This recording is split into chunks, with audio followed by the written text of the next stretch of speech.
कल हम लोग इंट्रोडक्शन क्लास था दो चर वाले रैखिक समीकरण का। ठीक है, तो आज की वीडियो में हम उसी चैप्टर को आगे बढ़ाते हुए आज हम लोग कुछ एग्जाम्पल माने 5-6 एग्जाम्पल करेंगे। ग्राफ विधि से सॉल्व करना बहुत अच्छी तरह से सीखेंगे। उसके बाद एक्सरसाइज भी करेंगे, देखते हैं कितना हो जाता है। क्लास 1 घंटा 1.25 घंटा का बनेगा, जिसमें ज़्यादा से ज़्यादा कवर करने की कोशिश करेंगे, जिसमें कम से कम हम बोले थे कि इस चैप्टर में समीकरण हल करने की कम से कम 4 विधियां पढ़नी है, जिसमें आपका एक ग्राफ विधि आता है, दूसरा विलोपन आता है, प्रतिस्थापन आता है और लास्ट में ब्रजगुणन विधि आता है। तो समीकरण सॉल्व भी करना है, फिर बहुत तरह का और भी अदर टाइप क्वेश्चन है, तो सबको हम लोग देखेंगे किस तरह से उसको करना है। ठीक है, तो अब पहले हम उदाहरण देखते हैं। एग्जाम्पल, पहला एग्जाम्पल हमारा क्या कहता है, तो यहाँ पर देखिए पूरा क्वेश्चन तो यहाँ नहीं मिलेगा। अब एनसीईआरटी किताब पढ़िएगा तो पूरा क्वेश्चन मिल जाएगा, क्योंकि एग्जाम्पल में लिखा हुआ है तो क्वेश्चन इसका मतलब बता देते हैं। तो यहाँ कोई अखिला है, अखिला जो है मेला घूमने जाती है, क्वेश्चन आपको समझना है। अखिला जो है मेला घूमने जाती है, ठीक है। अब यहाँ से हम इसको थोड़ा ग्राफ पे बनाना है, तो इसको इधर लेके चलते हैं।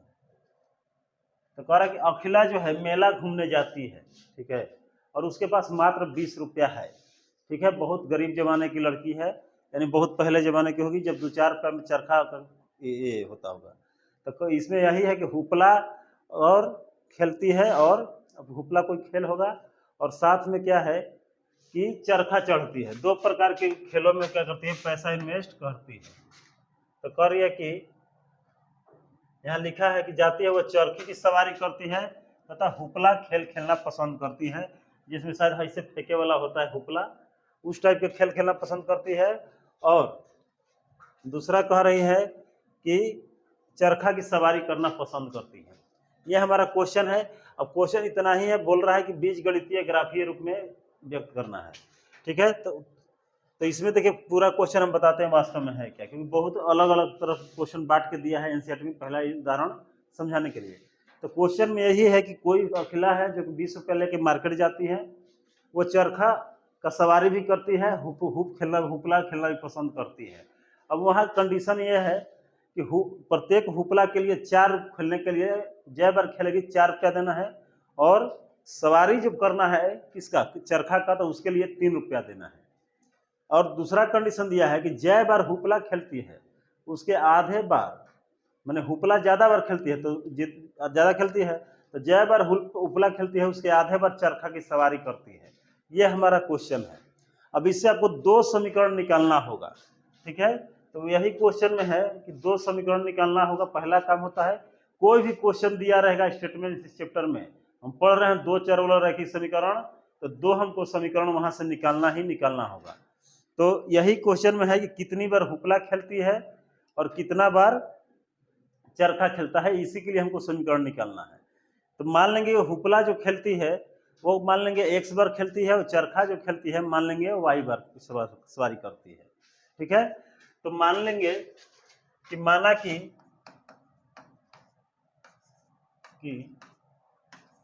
हुपला का खेल x बार खेलती है, उसी तरह आपको मान लेना होगा, तथा चरखा की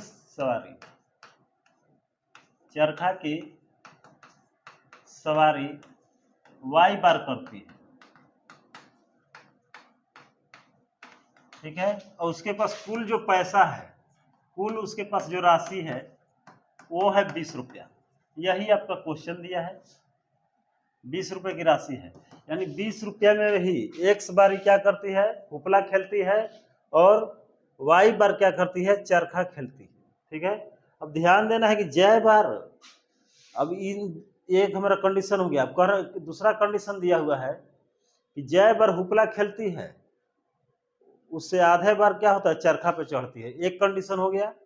और दूसरा कंडीशन है कि हुपला के लिए 4 रुपया देती है और सवारी के लिए 3 रुपया, मैंने कि चरखा की सवारी के लिए 3 रुपया। तो इस चैप्टर में मैंने इस क्वेश्चन में 2 कंडीशन, हर क्वेश्चन में 2 कंडीशन दिया रहेगा, दोनों कंडीशन को पहचानना है और उसी से दोनों 2 समीकरण निकल के सामने आएगा। तो पहला चीज आता है, तो हम बोले तो कंडीशन पहला ले लेंगे, स्थिति 1, या केस 1 लिख देंगे, कोई स्थिति 1, या यहाँ लिख सकते हैं केस 1। तो पहला कंडीशन देखेंगे कि हुपला जो खेलती है उससे आधे बार क्या खेलती है, चरखा खेलती है। तो पहले बनाने के लिए क्या कीजिए, हम बोले हैं कि x बार क्या खेली है, हुपला। तो एक दिन x ले लीजिएगा, एक दिन y, माने इधर चरखा की सवारी वाला संख्या है, इधर हुपला वाला। तो बोला है क्वेश्चन में कि जितना बार हुपला खेलती है उसके आधे बार क्या खेलती है, वो चरखा की सवारी करती है। यानी कि चरखा की सवारी y बार की है तो y का वैल्यू x की वैल्यू से क्या है, आधा है, क्योंकि ये हुपला खेलने का हम माने है संख्या x। अब इस हुपला से आधा बार खेली है तो y आधा ना है। तो इन दोनों समीकरण को बराबर करना है तो हमको आधा को पूरा करने के लिए 2 से मल्टीप्लाई करना होगा। तो यहाँ हम 2 से मल्टीप्लाई कर देंगे। अब इसको इधर लाएंगे तो क्या है, x माइनस 2y बराबर हो गया 0। यह हमारा पहला इक्वेशन हो गया, ठीक है। अब कंडीशन 2, हर क्वेश्चन में 2 कंडीशन पहचानना होगा समीकरण बनाने के लिए। तो कंडीशन 2 में क्या कह रहा है, ठीक है, तो यहां लिख भी सकते हैं, चूंकि चरखा की सवारी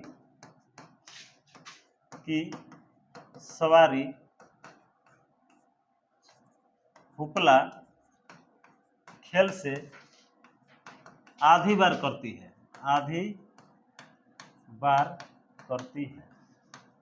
ठीक है। अब यहाँ पर है दूसरा क्वेश्चन में देखिएगा, तो यहाँ पर हम देख सकते हैं कि आगे कंडीशन है, कह रहा है कि हुपला जय बार खेलती है 4-4 रुपया देती है, और जब सवारी करती है चरखा की तो 3-3 रुपया देती है। तो हम लिखेंगे चूंकि हुपला खेल के लिए हर बार 4 रुपए तथा चरखा सवारी के लिए प्रत्येक बार कितना देती है, 3 रुपए देती है, 3 रुपए देती है। अब ध्यान दीजिए, इससे भी एक समीकरण निकलेगा। इसके बाद टोटल पैसा कितना है, 20। अब देखिए, एक बार अभी मेला गए हैं, अगर एक गो जिलेबी के दाम 5 रुपया है तो 4 गो जिलेबी का दाम गुना कर दीजिएगा, 20 रुपया हो जाएगा। तो वही जब एक बार हुपला खेले खाते 4 रुपया देती है, तो टोटल हुपला क्या है, x बार खेली है, तो 4 से इसमें गुना होंगे तो क्या होगा, 4x। वही हमारा कार के सवारी जो की है y बार की है, तो एक बार के लिए 3, मान चरखा की सवारी क्या बार y बार की है, एक के लिए 3, तो y के लिए 3y। ये हमारे पास 2 गो समीकरण बन गया। अब देखिए क्वेश्चन में एक तो इक्वेशन बनाने आना चाहिए, बहुत सारा ऐसा क्वेश्चन हम लोग प्रैक्टिस करेंगे, वो इक्वेशन बनाने आ जाएगा। आपको क्वेश्चन पढ़ना है और उससे 2 कंडीशन निकालना है, और दोनों कंडीशन से समीकरण बनाना ही बनाना है। अब यहाँ हर क्वेश्चन में 2 टर्म देगा, कहेगा बीज गणितीय निरूपण, यानी कि 2 टर्म यहाँ इस्तेमाल होगा। एक बोला जाएगा बीज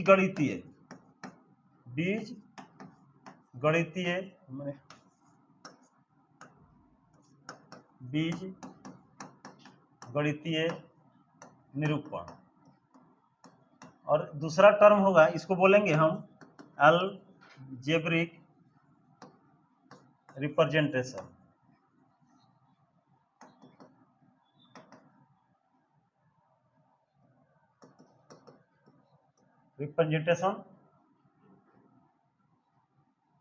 दूसरा होता है ज्यामितीय बोलेगा, या बोलेगा ग्राफीय निरूपण, यानी इसको बोलेगा ज्योमेट्रिकल या ग्राफिकली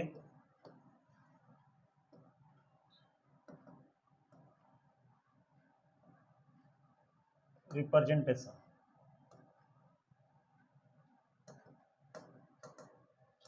देखिए 2 टर्म इस्तेमाल होगा। तो पहला होगा बीजगणितीय एक्सप्रेशन। तो बीजगणितीय एक्सप्रेशन का मतलब यही होगा, यानी कि अलजेब्रिक एक्सप्रेशन का मतलब वही है कि आप इसको इक्वेशन में बैठा दीजिए, यानी समीकरण में ला दीजिए। ये आपका बीजगणितीय एक्सप्रेशन हो गया। तो क्वेश्चन में बोला था बीजगणितीय और ग्राफीय या ज्यामितीय, तो जब भी ज्यामितीय बोलेगा चाहे ग्राफीय बोलेगा तो अब वो हमको क्या करना है, एक्स वाई का सॉल्यूशन निकालना है, एक्स वाई का क्या करना है, हल निकालना है। अब कैसे निकालेंगे, तो अब यहाँ से हम चलेंगे, तो ये हम टर्म बता दिए हैं। तो अभी तक हम जो निकाले हैं इक्वेशन निकाले हैं, तो यानी कि अलजेब्रिक एक्सप्रेशन यानी बीजगणितीय एक्सप्रेशन मैंने निरूपण किए हैं। अब यहाँ से हम चलेंगे ग्राफिकली या ज्योमेट्रिकली कह सकते हैं, ग्राफिकली या इसको कह सकते हैं जियोमेट्रिकली एक्सप्रेशन, ठीक है, मैंने रिप्रेजेंटेशन, या इसको हिंदी में कह देंगे ज्यामितीय या ग्राफीय। आगे चलकर हम एक ही लिखेंगे, अभी समझाने के लिए दोनों लिख रहे हैं, निरूपण, ठीक है। अब इसके बाद ध्यान दीजिएगा,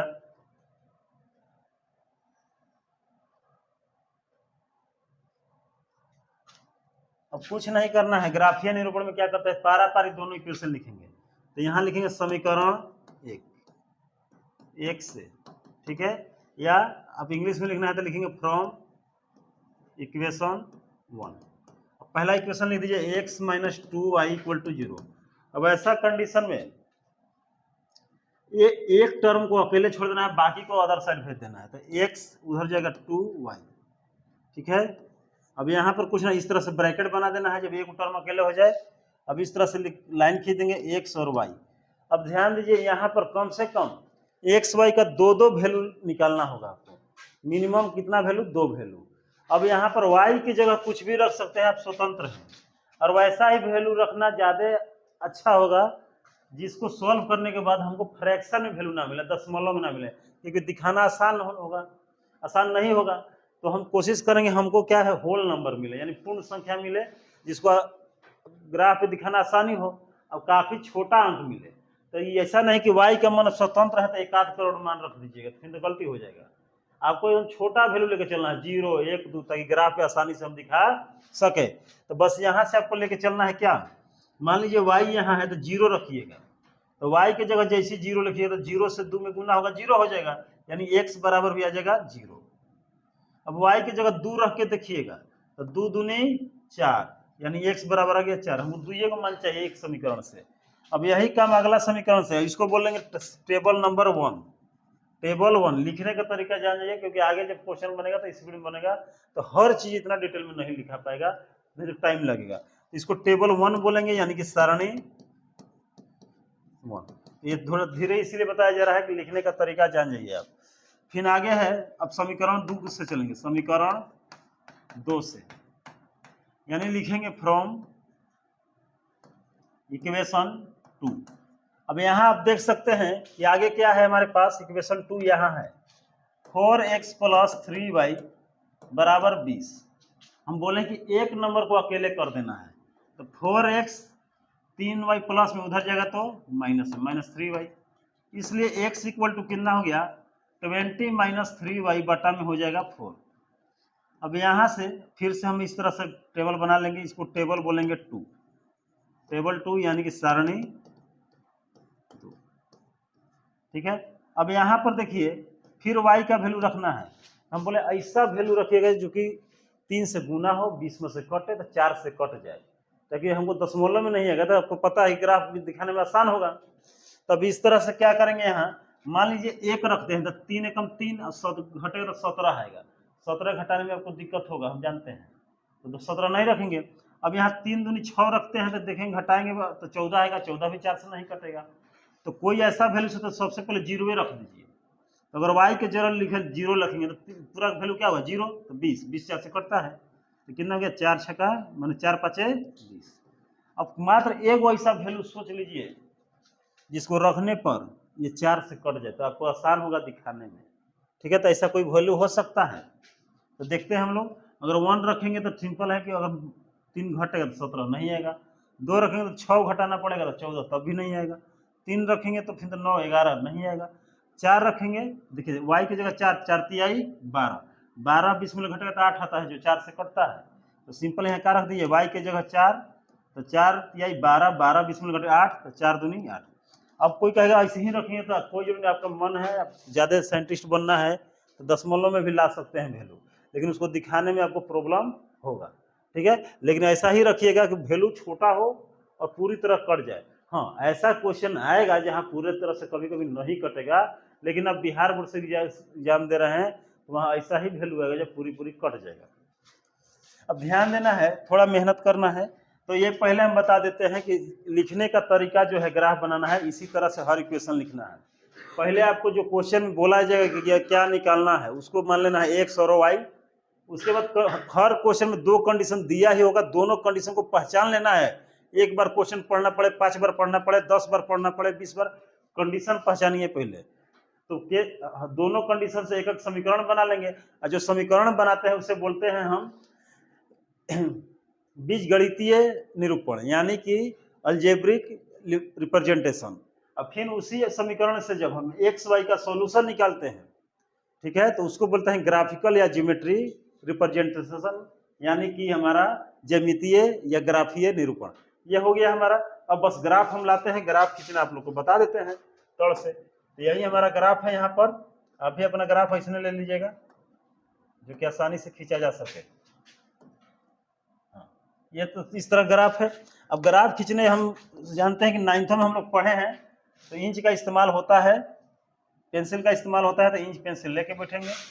अब यहाँ देखते हैं, अब देखिएगा वैल्यू, अब कहाँ लाइन खींचे, तो आपका ग्राफ है, आप कहीं खींच सकते हैं, ठीक है। लेकिन इस बात का ध्यान में रखना होगा कि हमारा सारा वैल्यू जो है कितना कितना है, सारा वैल्यू हमारा प्लस में है, ठीक है।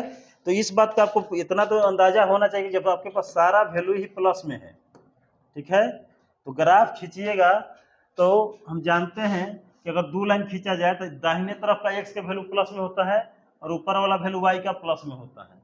तो सारा वैल्यू या तो हमारा ऊपर जाएगा या तो इस साइड जाएगा। तो यानी कि ग्राफ 4 जो लाइन ऊपर नीचे खींचेंगे, तो ध्यान देना है किस साइड हम जगह को ज़्यादा छोड़ें। तो हमको ज़्यादा से ज़्यादा इधर जगह चाहिए क्योंकि प्लस में एक्स होता है, और वो ज़्यादा से ज़्यादा ऊपर, इसलिए ऊपर जगह छोड़ेंगे।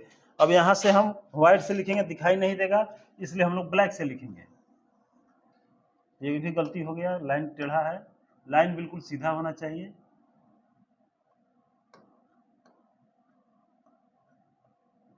अब यहाँ से एक लाइन खींच देते हैं। अब यहाँ से लाइन खींच दिए, एक यहाँ मान लेंगे y, यहाँ मान लेंगे y डैश। फिर यहाँ से इस तरह से ग्राफ खींच लेना है, इधर से लाइन खींच दीजिए, इसको मान लीजिए x डैश, इसको मान लीजिए x, इसको मूल बिंदु, इसको बोलते हैं 0 0। ग्राफ लिखना सिखा दे रहे हैं, हर क्वेश्चन में ग्राफ खींच के दिखाना संभव नहीं रह जाएगा, मान निकाल देंगे हम, उसके बाद इसी तरह से खींचिएगा, जिसको नहीं आएगा कमेंट कीजिएगा, फिर से बताया जाएगा। अब यहाँ पर देख सकते हैं, तो पहला इक्वेशन तरीका क्या है, तो पहला टेबल हम लेते हैं, तो एक्स और वाई दोनों 0 0 है, तो दोनों 0 है, तो यहाँ पर हम लिख देंगे एक बिंदु यहीं होगा, ठीक है, 0 0 पे, पहला के लिए। और दूसरा है एक्स 4 है, वाई 2 है, तो एक्स हमारा 4 है, देखिएगा एक्स कहाँ है 4, तो वैल्यू लिखे नहीं, अभी लिख देते हैं 1 2 3 4 5 6, फिर यहाँ लिख देते हैं 1 2 3 4 5 6। अभी सर 9 10 भी लिख सकते हैं, मगर हमको जितना जरूरत हो उतना लिखेंगे। दूसरा है एक्स का मान 4 था, एक्स देने जाइएगा, एक्स ई वाला है, 4 यहाँ है, फिर वाई का मान तो 2, तो यहाँ पर आ जाएंगे, तो इसको लिखेंगे 4 और 2 लाइन मिल जाएगा। बस पहले यहाँ से वो लाइन खींच दीजिएगा, ऐसे ग्राफ लगभग वो सब खींच जाता है, क्योंकि 9th में पढ़ना था।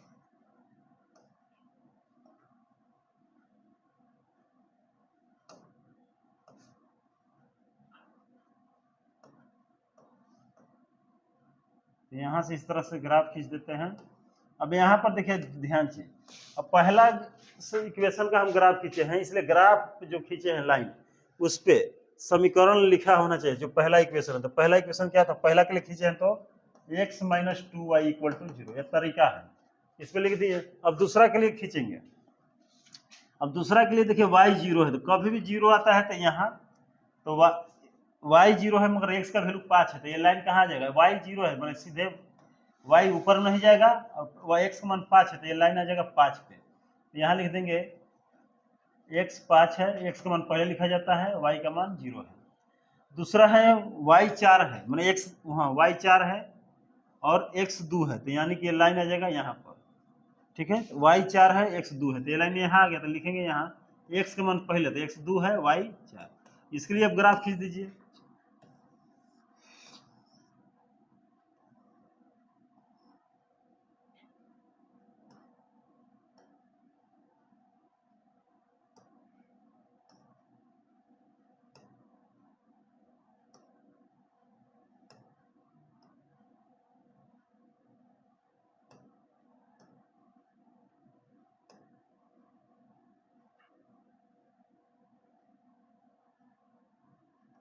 इस तरह से ग्राफ खींचेंगे। अब यहाँ पर इस पे भी इक्वेशन लिख देंगे। कौन इक्वेशन था इसका? 4x + 3y बराबर 20। देखिए ग्राफ अगर सटीक खींचेगा, ये हाँ, इतना खींचने के बाद एक चीज ध्यान देना है, एक इसको खनवा को बोलते हैं स्क्वायर। एक स्क्वायर बराबर जितना दूरी लीजिएगा उसको लिखना पड़ता है, तो हम लिखेंगे 1 स्क्वायर = 2। अब एकक खाना का भी देखिए, तो एकक ले लिए, इकाई लिए हैं, तो लिखेंगे 1 यूनिट। हिंदी में लिखेंगे वो 1 वर्ग बराबर 1 इकाई। यहाँ से आपका ग्राफ कंप्लीट होता है। लेकिन अब काटा कहाँ है उसको मिला लेते हैं, तो यहाँ मिलाएंगे तो ये आएगा 4 पे, लगभग लगा रहा है 4 पे, और इसको मिलाएंगे तो इधर से जा रहा है, देख सकते हैं 2 पर। ठीक है, तो x हम माने थे, देखिए x क्या माने थे हम, x का वैल्यू कितना रहा, जहां कट रहा है यहाँ पर, तो x का वैल्यू वाला 4 आ रहा है। ठीक है, तो 4 देखिए x का वैल्यू, तो x क्या माने थे, हुपला, यानी हुपला वो कै बार खेली है,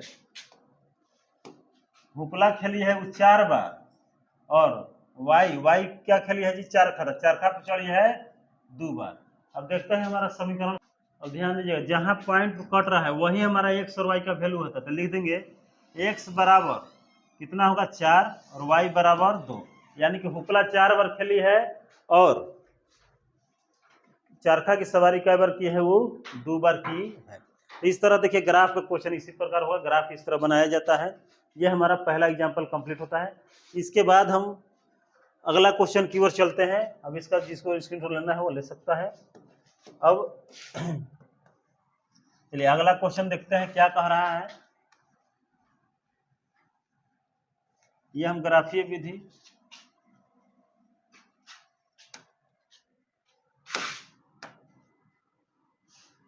अगला देखिए, हाँ अब इसमें जो क्वेश्चन है कह रहा है, अब यहीं से हम बताते चल रहे हैं। कह रहा है कि रोमिला जो है एक स्टेशनरी की दुकान में गई और 9 रुपये में 2 पेंसिल ली है और 3 रबड़ खरीदी है, यानी कि 9 रुपया दी है, 2 गो पेंसिल खरीदी है और 3 गो रबड़ खरीदी है। ध्यान से रखिएगा कि 9 रुपया दी है और 2 गो पेंसिल और 3 गो रबड़ खरीद ली 9 रुपया में। ठीक है, उसकी सहेली सोनाली है जो रोमिला के पास नई तरह की पेंसिल और रबड़ दिखी, उसने भी 18 रुपया लेके बाजार गई है और 4 गो पेंसिल और 6 गो रबड़ खरीदी है। ठीक है, तो इस स्थिति में बीज गणितीय ग्राफीय ज्यामितीय रूपों में व्यक्त कीजिए। मान इस समीकरण को व्यक्त करना है, तो देखिए अब सिंपल बात है, एगो सहेली थी तो कितना ले गई थी पैसा, 9 रुपया, तो 2 गो 3 गो लिए, एगो 18 रुपया ले गई है, तो 4 गो 6 गो ली है। तो देखिए, तो बात है ज्यामितीय निरूपण में लिखना है, तो सिंपल लीजिएगा कि अब हमको नहीं पता है कि कौन कितना रुपया में, तो कह रहा है खरीदी, तो कितना रुपए में कौन पैसा में कौन चीज कितना मिला हमको नहीं पता है। तो मान लीजिएगा पेंसिल का दाम x और रबड़ का दाम y, तो मान लेंगे इसलिए माना कि पेंसिल का मूल्य बराबर 100 रुपये तथा रबर का मूल्य जो है हमारे पास y रुपये है। ठीक है, अब बोले हैं 2 कंडीशन है। पहला कंडीशन केस 1 ऐसे लिख दीजिएगा। अभी वो 9 रुपया में क्या करती है, 9 रुपये में जो रोमिला है 2 पेंसिल और 2 पेंसिल था और शायद तीन रबड़ खरीदती है, यानी इसको पेंसिल से ज़्यादा मिटाने का शौक है। 3 रबड़ खरीदती है, यानी देख खरीदती है। अब देखेंगे इसको कैसे बनाएंगे, तो हम वैसे बनाएंगे। अगर एक पेंसिल का मूल्य अगर 100 रुपया है तो 2 गली है तो कितना देगी 2x। वैसे एक का रबड़ का मूल्य y रुपया है तो 3 गो रबड़ 3 से गुना करेंगे 3y, और दोनों पैसा जोड़ के दुकानदार को दी है 9 रुपया, तो यहाँ लिख देंगे 9 रुपए में हो गया। अब यहाँ लिखेंगे केस 2 में सोनाली भी देख के खुश हो जाती है, और सोनाली जो है 18 रुपया लेके जाती है। 18 रुपए में 4 गो पेंसिल लेती है और 6 रबड़ लेती है, ठीक है। अब 6 रबड़ लेती है तो ध्यान दीजिए, तो 4 पेंसिल, तो एगो के 4x, एगो पेंसिल 100 रुपया है तो 4x प्लस इसके लिए हो जाएगा, दूसरा के लिए 4 मैंने 6 है तो y रुपया एगो के लग रहा है रबड़ के, तो कितना होगा 6y, अब बराबर ऊपर पैसा तो कितना दिया है 18। यहाँ से आपको इक्वेशन 1 और 2 मिल गया। तो अगर क्वेश्चन में बोलेगा बीजगणितीय यानी अलजेब्रिक रिप्रेजेंटेशन में व्यक्त करना है, चाहे बीजगणितीय रूप में, तो बीजगणितीय रूप हो गया। अब बोलेगा ग्राफिकल या ज्यामितीय, तब एक्स वाई का हल जिसे निकाला था चरखुटा कोना बना के उसे निकालना है। तो हमारे पास क्या हो जाएगा, तो यहाँ लिखेंगे अब ज्यामितीय निरूपण इसी को बोला जाता है ग्राफीय निरूपण। तो कंफ्यूज मत होइएगा, ग्राफीय निरूपण। अब यहां से देखते हैं 2x प्लस वाई बराबर 9, तो हमारे पास यह है 2x प्लस 3y बराबर 9। तो यहाँ पर ले लेते हैं इक्वेशन फ्रॉम इक्वेशन 1, तो लिखेंगे फ्रॉम इक्वेशन 1 यानी कि समीकरण 1 से। तो समीकरण 2x प्लस 3y बराबर 9 है। हम बोले थे कि एक को कोई क्या लिख के दीजिए, तो 2x प्लस में है तो 9 माइनस 3y हो जाएगा, इधर पे दिए तो, और x बराबर क्या हो गया 9 माइनस 3y बटा में 2। अब इसके लिए ब्रैकेट बनाएंगे, यानी कि एक सारणी बनाएंगे, टेबल बनाएंगे। यहाँ लिख देंगे x और यहाँ लिख देंगे y। तो इसको बोले थे कि सारणी लिखिएगा, सारणी 1, ठीक है। यहाँ लिख देंगे टेबल नंबर 1।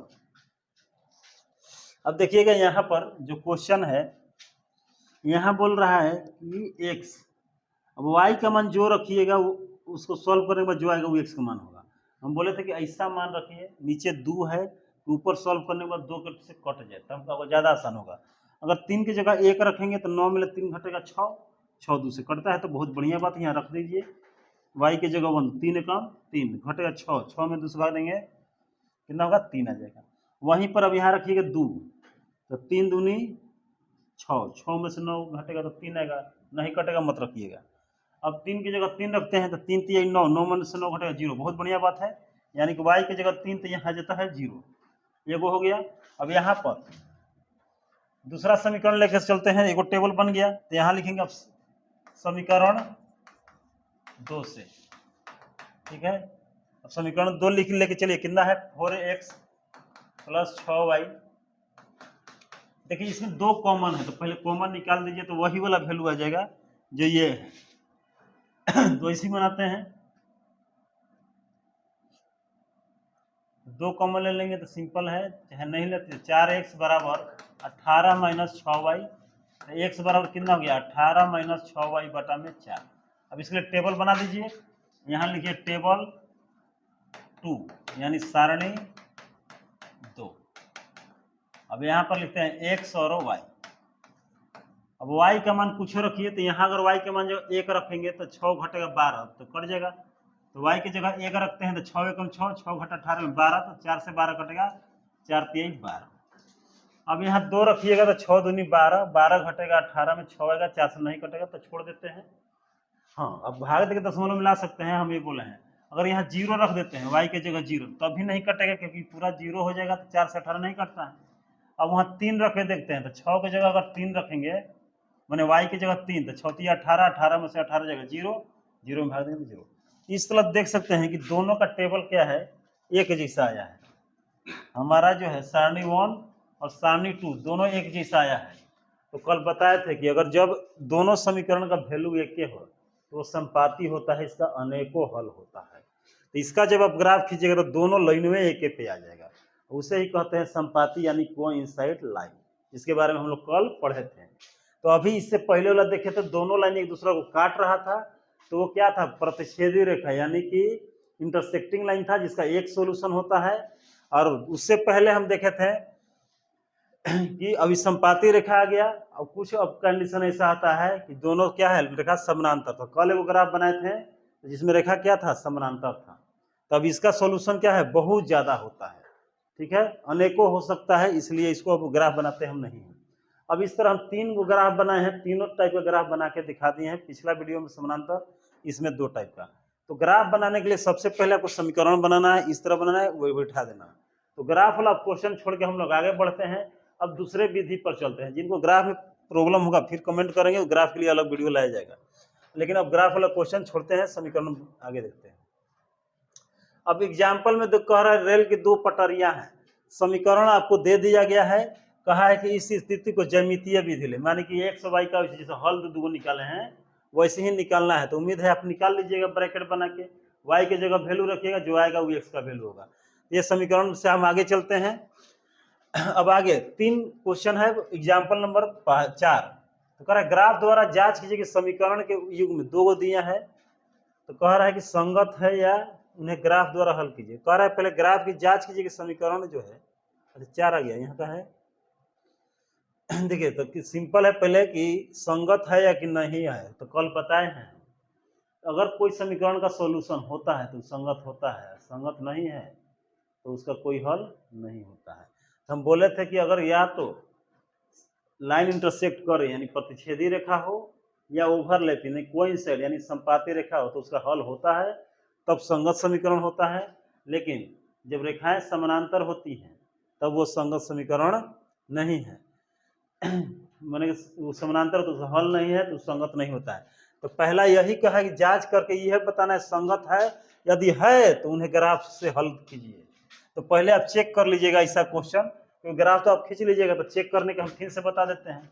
ये हमारा स्टैंडर्ड फॉर्म में लिख लीजिएगा। तो ये हमारा समीकरण है। तो पहले एक तरह x + 3y, प्लस में है तो -6। अगर संगत पूछेगा तो ऐसे पहले सॉल्व कर लीजिएगा। इस समीकरण हम लिख दिए, इसको भी इसी रूप में लिख देंगे, इसको इधर ला लेते हैं। तो 2x माइनस कितना हो जाएगा, 3y -12 बराबर हो जाएगा 0। अब यहाँ पर देखिए a1/a2 हम बोले थे निकाल लीजिएगा, a1/a2। अब a1 मैंने पहला, इसके साथ कौन संख्या गुना है, कुछ नहीं तो 1, इसके साथ 2 है तो हो गया 2। फिर है b1/b2, तो b1 कुछ नहीं है, देखिए b1 की जगह 3 है और नीचे में -3 है, ठीक है। तो कट के कितना आएगा, -1। अब देखिए a1 और b1 दोनों बराबर नहीं आया। जब यह दोनों बराबर नहीं आया तो समझिए कि इसका केवल एक हल होगा, क्या आया, बराबर b1/b1/b2 नहीं है। तो यानी लाइन कैसा होगा, प्रतिच्छेदी यानी इंटरसेक्टिंग होगा, और इसका केवल और केवल एक हल होगा। और जिसका एक हल होता है उसको क्या बोलते हैं हम, संगत। यानी जिसका एक हल चाहे नहीं हो उसको बोलेंगे संगत। और इसका ग्राफ खींचा जाता है तब इसका ग्राफ आप खींच सकते हैं, क्योंकि ये संगत है। लेकिन अगर संगत नहीं है तो नहीं खींच सकते हैं। मैंने खींचने से फायदा क्या है, कब कटवे नहीं करेगा तो क्या खींच के कर लीजिएगा, कोई फायदा है नहीं। प्रतिच्छेदी है तभी खींचेंगे मैंने संगत है तब। पर ग्राफ द्वारा ज्ञात कीजिए कि निम्न समीकरण का युग्म हल है कि नहीं। यदि अद्वितीय हल है, अपरिमित रूप से अनेक हल है, तो मैंने ग्राफ द्वारा ज्ञात करना कितना हल है, तो पहले इसी तरह बैठा के भी चेक कर लीजिएगा। तो जैसे a1/a2 निकाल के आपको दिखाते रहे, a1/a2 तो ये कितना है, 5/3 आ जाएगा। अब इसको रखेंगे b1/ तो -8, नीचे में इसका y के मान है -24/5। ये कटा दीजिए, माइनस में पलटेगा तो 8, 5 ऊपर जाएगा 24 नीचे, तो 8 की 24। देखिए जी 5/3, ठीक है। अब यही चीज इसमें देखेंगे, c1/c2 निकाल लीजिए, 1/3/5 ही पलटेगा, तो ये पलट माने कि गुना में हो तो 5 ऊपर जाएगा, 5/3। तो देखिए c1/c2, a1/a2, b1/b2 तीनों बराबर आ रहा है ना। तो जब ये कंडीशन रहता है कि a1/a2, b1/b2 और C1/C2 तीनों बराबर होता है तो रेखाएं क्या होती हैं, आपस में संपाती होती हैं। अब ऐसा होता है तो क्या होता है, अनेक हल होता है। तो बोला है कि क्या कैसा हल है, तो अनेक हल है। अब ग्राफ बनाना है तो बनाने की एक ही लाइन पे दोनों ग्राफ खींचा जाएगा, ठीक है, संपाती होगा, तो इसका क्या हुआ, अनेकों हल। तो ऐसा ऑब्जेक्टिव में पूछा जाता है कितना हल है, तो हमेशा A1/A2 B1/B2 ध्यान से निकालेंगे। अगर A1/A1 B1/B2 पहले अगर बराबर नहीं है तो प्रतिच्छेदी रेखा यानी कि एक हल केवल होगा, द्वितीय हल होगा। अगर पहला बराबर है दूसरा नहीं है तो एको हल नहीं होगा, समानांतर रेखा होगा। और सब बराबर है तो प्रतिच्छेदी रेखा होगा। अब ग्राफ द्वारा ज्ञात कीजिए कि निम्नलिखित का हल है कि नहीं, या अद्वितीय हल है परंतु फिर उसी प्रकार। अच्छा, यही क्वेश्चन भी बताए थे। अब यहाँ से 5 एग्जाम्पल बना लिए हैं तो हम सोचेंगे कि एक्सरसाइज की ओर बढ़ा जाए, ठीक है, क्योंकि एक एक्सरसाइज में 3.1 में 5 एग्जाम्पल हो नहीं सकता है, ज़्यादा एग्जाम्पल हम लोग बना चुके हैं। एक्सरसाइज 1 में मात्र 3 क्वेश्चन है। अब इसमें कह रहा है ग्राफ बनाना है, ग्राफ नहीं, इसमें ज्यामितीय रूप और बीजगणितीय रूप दोनों में व्यक्त कर देना है, उसके बाद ग्राफ खींचना है। तो 3.1 हम चलते हैं तो कह रहा है कि आफ्ताब, जो आफ्ताब है अपनी पुत्री से कहता है 7 वर्ष पूर्व मैं तुमसे 7 गुना की आयु के था। 7 वर्ष पहले की बात बोला है कि 7 वर्ष पूर्व हम तुम्हारे क्या थे, आयु के कई गुना थे, 7 गुना थे।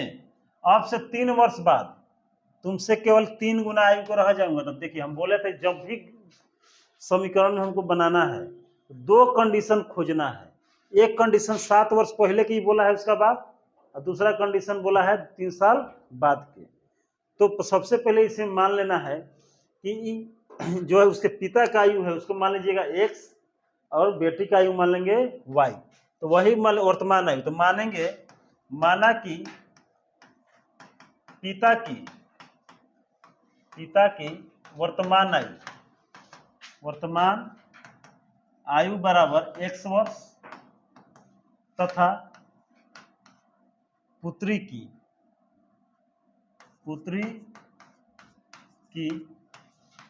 वर्तमान आयु बराबर मान लीजिएगा y वर्ष। अब यहां पर ध्यान दीजिएगा, यहां 2 कंडीशन दिया है। तो सबसे पहला केस 1 में जो बोला जा रहा है इसमें 7 वर्ष पहले की बात कहा जा रहा है, 7 वर्ष पूर्व की बात किया जा रहा है। तो ऐसा जब क्वेश्चन होगा तो 7 वर्ष यहाँ पूर्व लिख दिए। देखिए तो 7 वर्ष पहले की बात है, तो मान के चलेंगे उसकी पुत्री जन्म ले ली होगी, ठीक है, तभी ना 7 वर्ष पूर्व की बात होगा। तो ऐसा नहीं है, तो 7 वर्ष पूर्व है तो 7 वर्ष पूर्व बापों की उम्र 7 साल कम होगा, बेटियों की उम्र 7 साल कम होगा। तो पिता का अगर अभी वर्तमान x वर्ष है तो 7 साल पहले -7 होगा, 7 साल कम होगा उसका। एक तरफ दोनों तरफ लिख देंगे, बराबर में इसका लिखते हैं। बेटी का भी y है तो 7 साल पहले इसका 7 साल कम होगा। अब इन दोनों में 7 दोनों का वर्तमान x और y है, और 7 साल पहले का दोनों निकाल दिए। और 7 साल पहले कंडीशन क्या था कि कई गुना था जी, 7 गुना ज्यादा था, माने ये बाप जो है अपनी बेटी से 7 गुना था। तो दोनों इक्वेशन को बराबर करना है, तो जो कम है उधर 7 से गुना करेंगे। तो बेटी का उम्र कम है तो इस उधर 7 से गुना कर देंगे। अब इस इक्वेशन बनेगा माइनस 7y -49। अब y एक देने, बाकी सब एक देने। x माइनस क्या हो जाएगा 7y, इधर आ गया -49, माइनस उधर जाएगा तो प्लस, यानी कि आपके पास इक्वेशन बन के आ जाएगा x -7y। 7 घटेगा तो कितना हो जाएगा -42। तो पहला इक्वेशन हमारा ये बन जाएगा। उसके बाद अब आगे आते हैं केस 2 पे। तो केस 2 के लिए ध्यान दीजिएगा, केस 2। तो केस 2 में देखें क्या कह रहा है कि 3 वर्ष बाद की बात कर रहा है। कितना वर्ष बाद? 3 वर्ष बाद। तो कह रहा है कि 3 वर्ष बाद, तो 3 वर्ष बाद वर्तमान से 3 वर्ष बाद, तो अभी कोई 1 साल के है तो 3 साल बाद x + 3 हो जाएगा। अब कोई y साल का है तो y + 3 हो जाएगा। अब कह रहा है कि तुमसे केवल 3 गुना रह जाऊंगा, माने अभी गुना रह रहा है, क्या गुना रह रहा है? 3 गुना। तो बेटी की तो अभी 3 गुना से जब बड़ा है तो इधर बेटी देना 3 से गुना। अब यहाँ होगा x + 3, इधर 3y + 3। अब यहाँ पर अच्छा 9 हो जाएगा, ठीक है। अब y एक देना तो x - 3y इधर आ जाएगा, ये उधर जाएगा, तो 9 - 3, तो x - 3y बराबर कितना हो गया 6। ये जो दोनों इक्वेशन आपको मिला है समीकरण A1 और समीकरण 2, ये हमारा है बीजगणितीय निरूपण। तो क्वेश्चन में बोला था बीजगणितीय निरूपण कीजिए, यानी समीकरण में ला देना ही हमारा बीजगणितीय निरूपण यानी कि ज्योमेट्रिकल रिप्रेजेंटेशन कहलाता है। उसके बाद क्वेश्चन में है ग्राफिकल, लिखा है ग्राफीय या बोलेगा ज्योमेट्रिकल यानी ज्यामितीय निरूपण। तो उसके लिए हमको क्या करना है, अब एक्स वाई का हल ज्ञात करना है। तो ये समीकरण याद रखेंगे हम, x माइनस 3y है बराबर 6, यहाँ पर है x माइनस 7y माइनस 42 है। तो इधर अब लिख देखते हैं,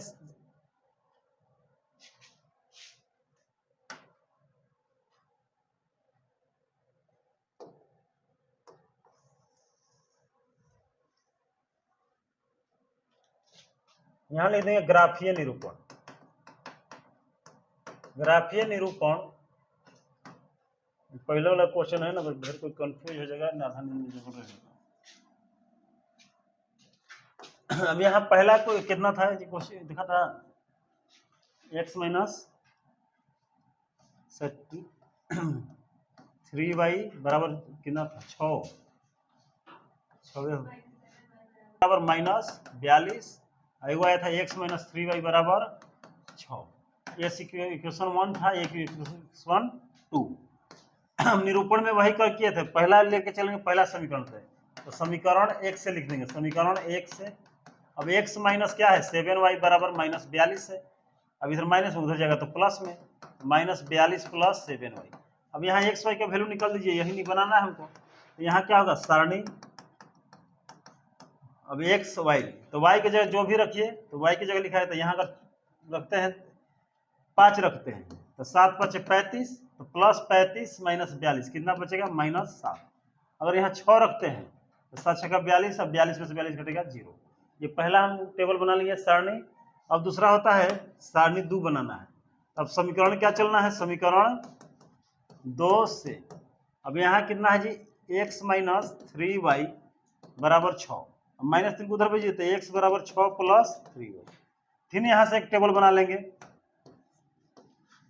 अब यहाँ x है y की जगह कुछ रखिए, 1 रखेंगे, 3 कम 3 6 3 9। अगर 0 रखेंगे तो ये तो पूरा 0 हो गया, तो बचेगा 6। अब देखिए इस तरह जो टेबल हम बनाते हैं, इधर सारणी कितना हो गया 2। अब इसी वैल्यू को हम ग्राफ में लिख देंगे, बना देंगे, ग्राफ खींच देंगे, जहां कटेगा वही हमारा एक्स वाई का मान होगा। तो लगभग ग्राफ संबंधित है, ग्राफीय विधि वाला हम लोग बहुत क्वेश्चन कर लिए। अब हमको लगता है सभी बच्चों को अगर समीकरण बनाने आ जाएगा तो ये वाला तो निकाल ही सकता है, इसलिए हम थोड़ा टॉपिक को चेंज करेंगे ताकि आगे की ओर चला जाए। अब कह रहा है कि यहाँ पर समीकरण हम बना दे रहे हैं, तो थोड़ा डायरेक्ट समझा दे रहे हैं, समझिएगा। अब कह रहा है कि टीम का कोच है,